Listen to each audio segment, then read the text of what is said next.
जी अस्सलाम वालेकुम।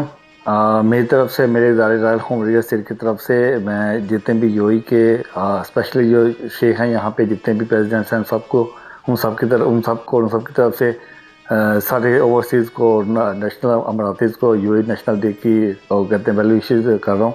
और ये बहुत अच्छा दिन है हमारे लिए और यूएई ने हमारे लिए काफ़ी कुछ किया है हमारी सोसाइटी के लिए, ऑल एक्सपेक्ट्स के लिए। तो अल्हम्दुलिल्लाह हम यहाँ बड़े सेटिस्फाई हैं, बड़े खुश हैं। और एक दफ़ा दोबारा सबको ईद वतनी मुबारक हो सबको। ईद अजमान के अंदर रियल एस्टेट के अंदर पिछले लास्ट 10 ईयर से यहाँ पे काम कर रहा हूँ। ये मेरा अपना खुद का इदारा है। अल्हम्दुलिल्लाह यहाँ पे काम बहुत अच्छा है। हम प्रॉपर्टी की बाइंग, सेलिंग, मैनेजमेंट ये सारे काम इसके अंदर कर रहे हैं। तो अल्हम्दुलिल्लाह काफ़ी अच्छा एक्सपीरियंस है यूएई के अंदर। बात ये कि ओवरसीज़ है, ओवरसीज़ में ज़ाहिर बात है पाकिस्तानी जो रिप्रेजेंटेटिव है अपने कंट्री के, तो ज़ाहिर बात है हमसे शनाख्त होगी हमारी कंट्री की। अगर हम यहाँ से अच्छे तरीके से रहेंगे, सब कुछ अच्छे तरीके से करेंगे तो इंशाल्लाह हमारी बेहतर शनाख्त होगी हमारी कंट्री की।